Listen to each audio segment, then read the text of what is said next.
Assalamualaikum, Gus. Waalaikumsalam warahmatullahi wabarakatuh. Apakah benar saya bicara ataupun bertemu langsung dengan Gus Syamrozikin? Benar. Alhamdulillah. Nama saya Rozikin. Sebenarnya tidak pakai Gus. Iya. Ini sebabnya dari teman-teman, dari tetangga maupun dari media sosial panggilannya banyak kan Gus Syamrozikin kan. Dan di sini sepengetahuan saya yang saya dapat dari media sosial maupun dari media cetak dan bahkan dari teman-teman sejawat, Gus ini punya aliran, punya anutan ataupun ajaran ini Gus. Nah, ajaran ini apakah dia nih ada ajaran-ajaran yang menganut ke ajaran selain daripada Islam? Apa gimana nih Gus? Jadi saya jawab Bismillahirrahmanirrahim. Alhamdulillahirabbil alamin arrahmanirrahim maliki yaumiddin. Iyyaka na'budu wa iyyaka nasta'in ihdinas siratal mustaqim siratal ladzina an'amta 'alaihim ghairil maghdubi 'alaihim waladdallin. Alhamdulillah, syukur pada kesempatan malam hari ini ada saudara dari mana ini namanya? Saya dari daerah Oku Timur, Gus, dari Oku Timur. Nama saya Angga Saputra. Angga Saputra, dengan Mas Angga Saputra. Ya. Ini saya jawab Mas. Tentang aliran, saya tidak punya aliran apapun. Yang jelas saya masih melaksanakan syariat-syariat ajaran agama Islam. Apa syariat yang saya jalankan? Pertama, saya hanya mengistiqomahkan mandi tobat, sholat tobat di sepertiga malam. Nah, ini dalam kesempatan ini kawan-kawan kita ini kebetulan ini lagi di kawasan hutan ya. Ini kita mandi tobat, sholat tobatnya tadi di sungai. Mas sendiri lihat ya, di sungai tadi ya. Kenapa tidak lebih baik apa di rumah saja itu Gus ketimbang di hutan ataupun di sungai? Kan di rumah, di kediaman itu kan lebih baik Gus. Kira-kira. Jadi, apa lebih untung dari segi keuntungan ataupun apa kelebihannya itu Gus? Jadi seperti ini Bapak ya, Bapak Angga Saputra. Jadi ketika orang itu yang dicari ketenangan dalam bukan menghadap Allah. Kalau menurut saya belum menghadap Allah, menghadapkan insani ke kolbu kita itu butuh ketenangan. Kebetulan di hutan ini kan nuansanya tenang, hening. Jadi ketika kita itu mandi tobat, setelah mandi tobat, sholat tobat, terus kita itu berzikir, itu lebih tenang dan khusyuk menurut kami. Jadi seperti itu Pak. Apakah di sini Gus ya? Mohon maaf ini Gus ya, lebih lanjut bertanya ini Gus ya. Monggo. Apakah ada metode ataupun yang saya maksud ajaran-ajaran lain umpamanya sholat? Apakah di sini cuma mengajarkan sholat dan sholat? Apakah ada metode lain untuk mendekatkan diri dengan Sang Maha Khalik itu, Gus? Ya sebenarnya kalau untuk mendekatkan diri kepada Sang Maha Khalik ataupun Allah Subhanahu wa Ta'ala, setiap majelis zikir itu punya cara tersendiri-sendiri ya. Ada yang mengistiqomahkan sholawat, ada yang mengistiqomahkan zikir-zikir bilisan. Beda dengan kita mungkin ya, agak sedikit beda.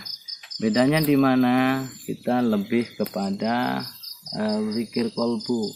Zikir kolbu ini menyambungkan zikir lisan ke kolbunya. Jadi biar mencapai ketenangan yang sangat luar biasa. Oh iya Gus. Jadi artinya di sini Gus ini mendidik ataupun mengajarkan tata cara berzikir melalui kolbu, zikir kolbu lah, boleh dikategorikan begitu. Nah artinya untuk kewajiban yang lain Gus, umpamanya untuk sholat ditiadakan lagi apa selain kolbu itu? Apa masih melanjutkan sholat masih dilakukan apa Gus itu?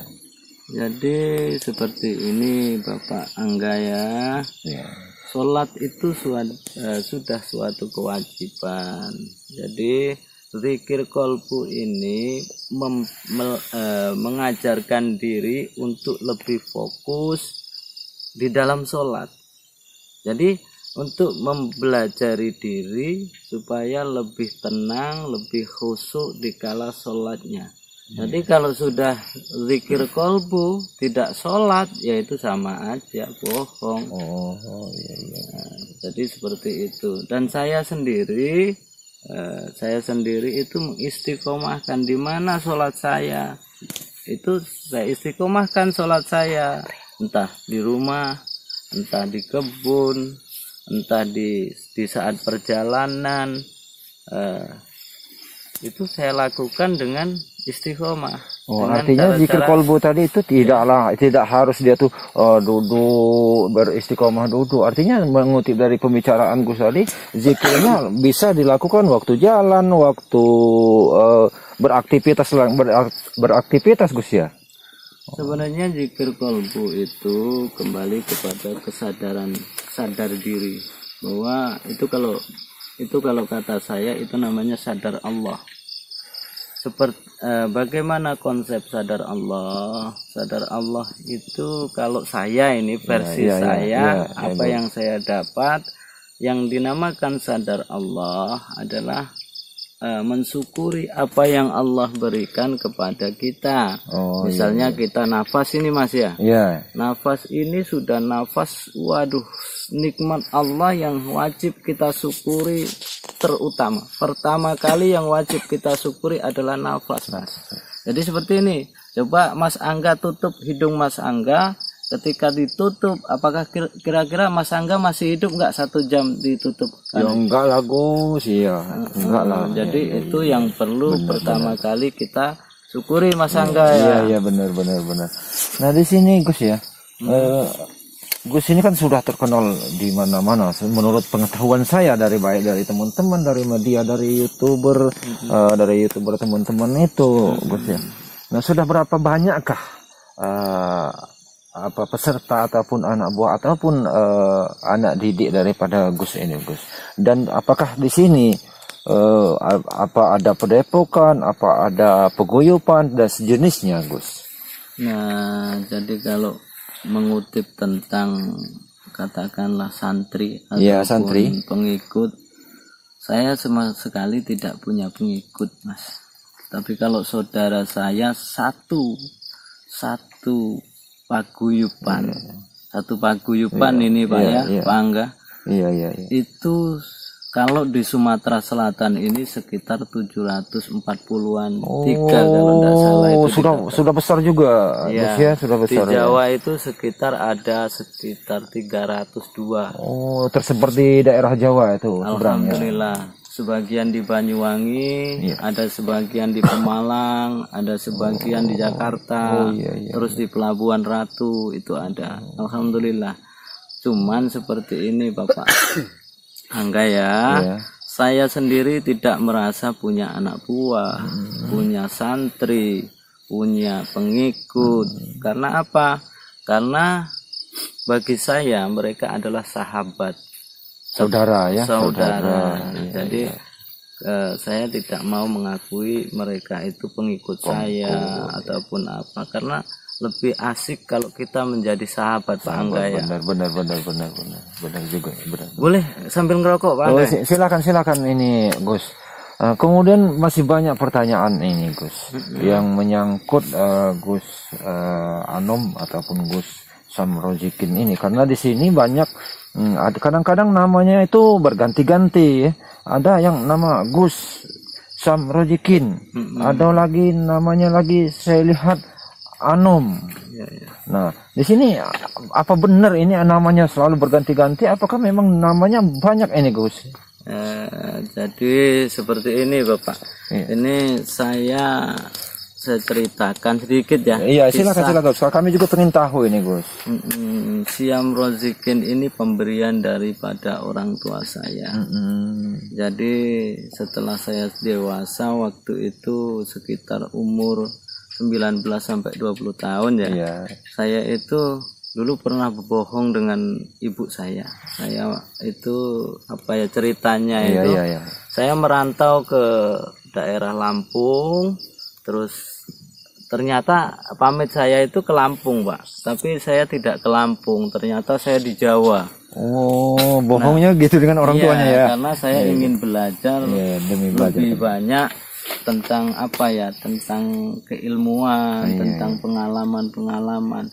Dan alhamdulillah saya ketemu dengan Mbah Buyut saya. Itu namanya itu Mbah Setro Dwiryo Joyo Diningrat. Itu punya anak namanya Waryon Tani. Waryon Tani itu mbah saya. Oh, Nah, iya, iya. oleh Mbah Setro Dwiryo Joyo Diningrat itu saya dikasih nama Anom Sentanu setelah saya keluar dari Alas Purwo. Oh, Itu dikasih nama itu. Jadi kalau nama yang Siam Rozikin itu dikasih sama orang tua, kalau Anom Sentanu itu dikasih sama Mbah Setro Dwiryo.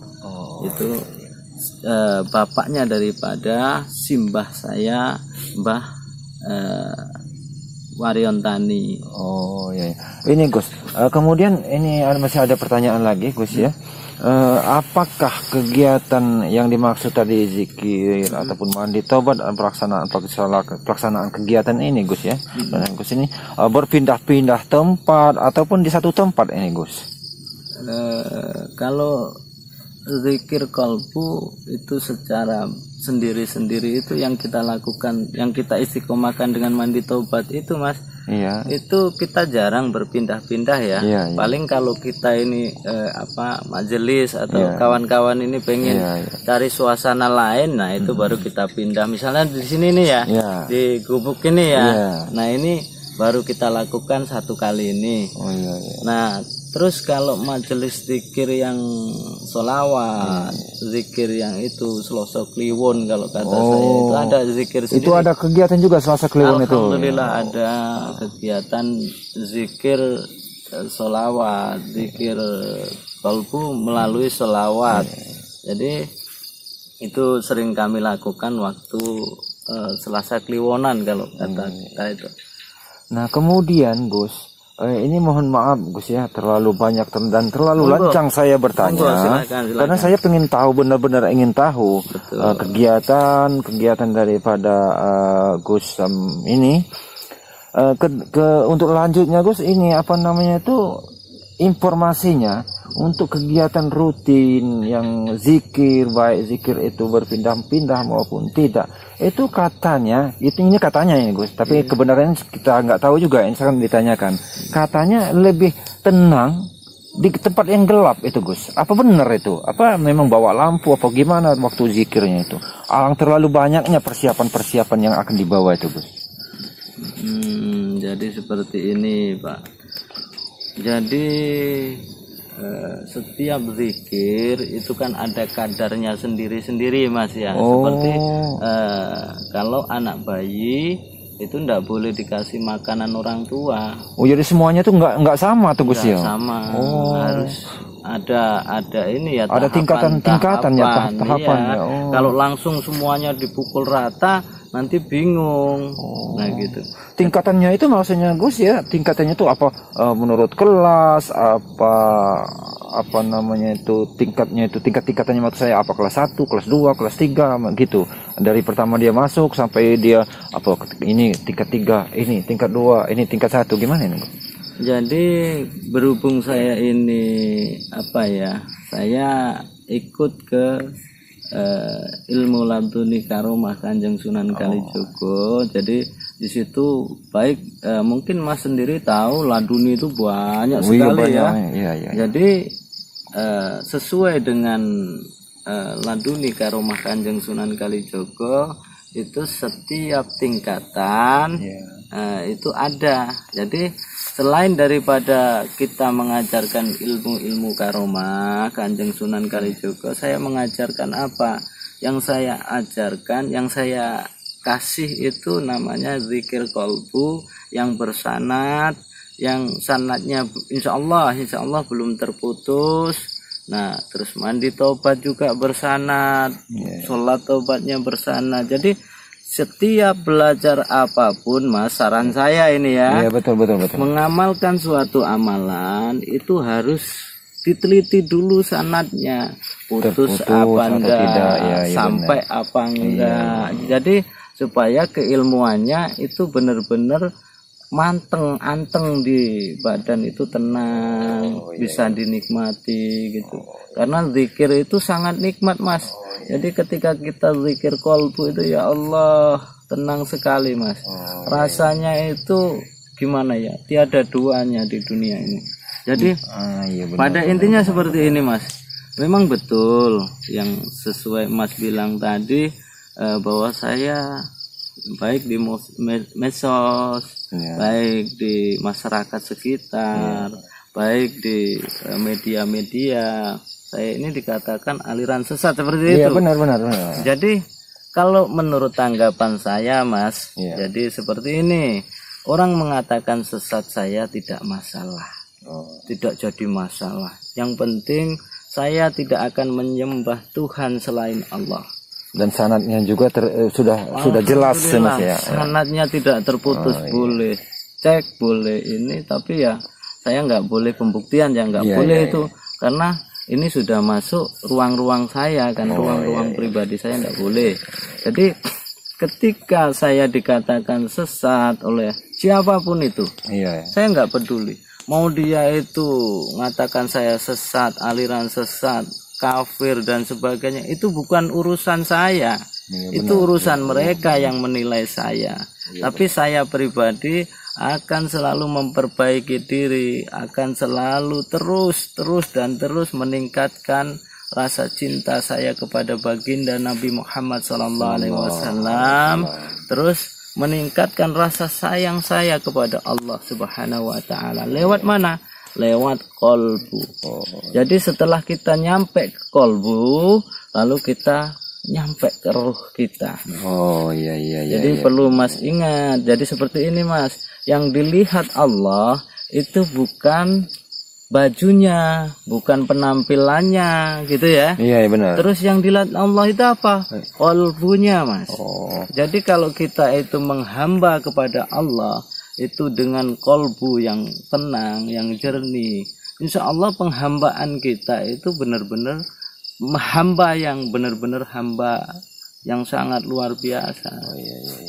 Ya saya menilai Mas ya, saya menilai bahwa awalnya saya nggak tahu kalau bahwa saya ini bicara dari awal itu saya bicara dengan Gus Samrojikin. Saya lihat tampangnya rambutnya gondrong loh, namanya gondrong, tampangnya kayak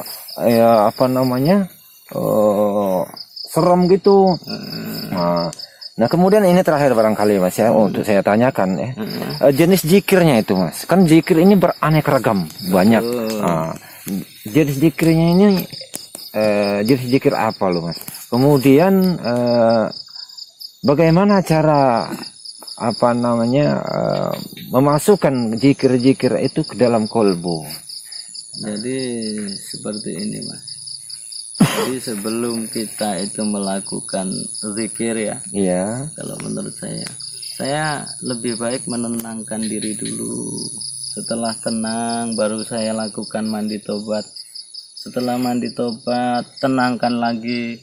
Setelah tenang baru kita sholat tobat.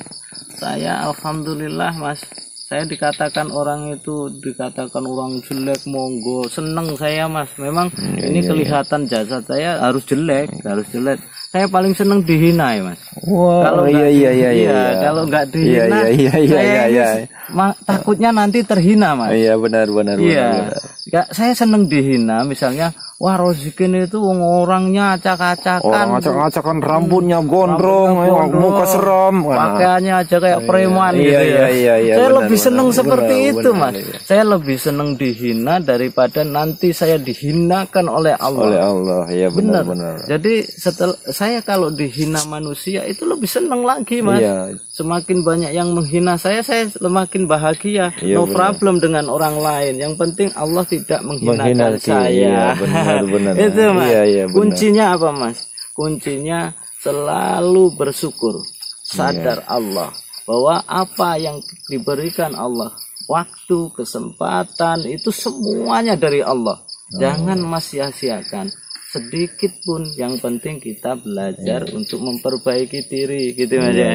Saya juga belajar ini Mas. Nah, yang menyangkut zikir, jenis zikir tadi ini, Gus, ya. Apakah zikirnya itu kan beraneka ragam dari ini. Apakah zikir itu ada ketentuannya zikirnya itu, Gus, ya? Oh, ini kalau masih tahapan di sini ada yang namanya tingkat guru 1 ya. Oh, Tingkat guru 1, tingkat murid sampai guru 1 itu masih zikirnya bilisan Mas. Masih pakai hitungan. Misalnya ini ada zikir yang untuk tingkat murid sampai dia mencapai tingkat guru 1 itu ada zikirnya, misalnya Bismillahirrahmanirrahim, Ashhadu an la ilaha illallah wa ashhadu anna Muhammadar Rasulullah, Allahumma sholli ala sayyidina Muhammad wa ala ali sayyidina Muhammad. Terus selanjutnya Mas. Nah, itu masih 33 kali dizikirkan setiap habis sholat isya. Jadi pantangan ilmu laduni karomah Kanjeng Sunan Kalijogo itu meninggalkan sholat, pantangannya Mas ya, itu terus melakukan maksiat. Apa-apa yang dilarang oleh agama itu tidak boleh dilakukan. Jadi artinya apapun yang dibentuknya yang dilarang oleh agama, itulah pantangan dan larangan oleh anutan daripada ajaran-ajaran yang Mas ajarkan dengan sedulur ataupun saudara-saudaranya yang lain. Betul. Jadi seperti ini Mas. Apa yang dizikirkan saya itu saya ceritakan. Jadi saya tidak mendikirkan yang aneh-aneh. Jadi yang saya zikirkan itu yang sangat saya istiqomahkan. Sampai saya mandi tobat, sholat tobat, saya menangis kepada Allah. Ya Allah, betapa banyak dosa-dosa saya ya Allah. Saya curhat dengan Allah. Ya Allah, betapa banyak dosa yang sudah saya lakukan ya Allah. Ya Allah, hanya Engkau yang bisa mengampuni dosa-dosa yang sudah saya perbuat ya Allah. Baik dosa yang tersembunyi ya Allah, maupun dosa-dosa yang saya lakukan ya Allah. Ya Allah, hanya ampunanmu yang bisa mengampuni dosa-dosa aku ya Allah. Itu yang terus saya lakukan. Setelah itu saya berdiam diri, hati saya itu berzikir Allah, Allah, Allah, Allah, Allah, terus sampai saya benar-benar tenang, tenang sampai setenang-tenangnya. Jadi kalau menurut orang itu salah, tidak masalah. Jadi gini Mas, saya pada dasarnya seperti ini ya. Saya dengan siapapun cinta, dengan ajaran apapun saya senang, ya. Dengan ajaran torekoh itu saya dulu ikut torekoh Mas ya. Dengan ajaran torekoh saya senang. Dengan ajaran sholawat saya senang. Dengan kawan-kawan yang ahli zikir lainnya saya senang. Cuman saya bukan tidak menyukai, tapi saya lebih tertarik hati saya dengan mengikuti torekoh dan zikir kolbu. Jadi kalaupun toh saya tidak menegur adik-adik saya dikala tidak sholat, saya hanya mengingatkan Mas. Saya sering mengingatkan, ayo sholat. Kalau tidak mau ya saya nggak maksa. Karena segala sesuatunya itu tidak boleh dipaksakan kalau menurut saya. Pelan-pelan, tidak boleh main paksa, ya Mas ya. Terus, nah ini terakhir, ini untuk terakhir ini Gus ya. Saya mau tanya, barangkali sudah bosan juga Gus untuk menjawab pertanyaan-pertanyaan dari saya ya. Untuk terakhirnya Gus, di sini dari yang berita informasi yang saya dapatkan bahwasanya dari ajaran-ajaran ini ada saudara-saudara dari Gus sendiri mendapatkan, ada yang ini bisa lihat ini, bisa lihat roh halus, dia bisa gimana lah, ada yang ada kelebihan dari hasil zikir itu apa benar apa cuman itu ilusi ya, ilusi itu Gus ya. Jadi saya jawab dengan apa yang sudah saya ketahui Mas ya. Jadi seperti ini Mas. barang siapa yang mendekatkan dirinya kepada Allah Subhanahu wa taala, tentu sudah barang tentu dia akan mendapatkan ketenangan. Di mana ketenangan itu? Di kolbunya. Setelah kolbunya tenang, dia istiqomah. Setelah istiqomah, kalau karomah itu bonus, Mas. Oh, iya, iya. Intinya itu dia mendapatkan ketenangan dulu. Diistiqomahkan dulu setiap amalan-amalan yang sudah saya ijazahkan. Setelah itu baru dia akan mendapatkan karomah. Terserah karomah apa yang diberikan oleh Allah, itu di luar kapasitas saya, Pak. Oh, Jadi artinya sudah bonus ya. bonus dari Iya, Allah bonus dari itu, Allah Mas. itu ya. Iya betul, itu bonus dari Allah. Oh, Jadi bukan semata-mata ilmu itu yang memberikan saya, ya saya enggak bisa apa-apa, iya, ngerokok aja ini, Mas. Iya. Kalau enggak saya sumet tadi itu, wah ya enggak ada apinya ya, Mas. Dadak nyumet dulu. Jadi artinya segala sesuatunya itu kalau sudah istiqomah dilakukan, yang zikir melalui kolbu tadi, yang selebihnya dari situ itu sudah bonus, Mas ya. Sudah bonus dari Gusti Allah ya. Nah, ya terima kasih Mas ya. Boleh saran ini, Mas? Ya, silakan Mas. Saran saya bagi seluruh yang melihat tayangan-tayangan video YouTube yang sudah tim saya unggah. Jadi silahkan Anda berpikir positif tentang saya. Silahkan Anda berpikir negatif tentang saya. Itu hak Anda, karena Anda hidup. Ya. Tanpa hidup sampean tidak mungkin memikirkan tentang saya yang positif atau negatif. Jadi saran saya seperti apa? Dalam hidup ini jangan menilai siapapun yang terbaik, tapi dalam hidup ini kita hanya punya satu kesempatan memperbaiki diri. Memperbaiki diri saat ini, menyesal di kemudian hari. Jadi saran saya, apapun dalam kehidupan ini tidak perlu menyalahkan orang lain. Tidak perlu merasa kita ini paling unggul. Tidak perlu kita ini merasa paling hebat. Karena manusia ini tiada yang hebat. Kesempurnaan hidup itu tiada yang sempurna. Hanya kesempurnaan hidup ketika kita itu tenang hatinya, menyatu dengan kolbunya.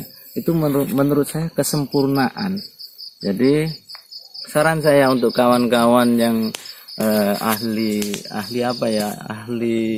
zikir, ahli kebatinan, saran saya, silahkan Anda berkarya, silahkan Anda menaikkan potensi diri Anda, tapi ada satu syarat. Anda belum yang terhebat, Anda belum yang nomor satu. Karena apa? Di atas langit masih ada langit. Jadi pada dasarnya seperti ini. Kalau Anda masih menilai orang lain itu lebih buruk daripada Anda, itu keburukan, sesungguhnya keburukan pada Anda. Jadi cukup kita memperbaiki diri, dan ilmu-ilmu kebatinan yang sudah diberikan Allah itu adalah potensi-potensi yang sudah kita gali. Itu bonus dari Allah Subhanahu wa taala. Mungkin itu saran saya untuk kawan-kawan yang ahli zikir, ahli kebatinan. Selamat, Anda mendapatkan bonus dari Allah, dan saya belum tentu mendapatkannya. Semangat terus, gali terus, kembangkan terus kebatinan, dan kembangkan ilmu-ilmu karomah ataupun hikmah, kembangkan ilmu-ilmu budaya kita, karena budaya kita adalah budaya yang sangat luar biasa. Jadi salam sehat, salam kuat, salam seduluran Selawasi. Terima kasih. Ini Gus ya, kami mohon pamit. Assalamualaikum warahmatullahi wabarakatuh. Waalaikumsalam warahmatullahi wabarakatuh.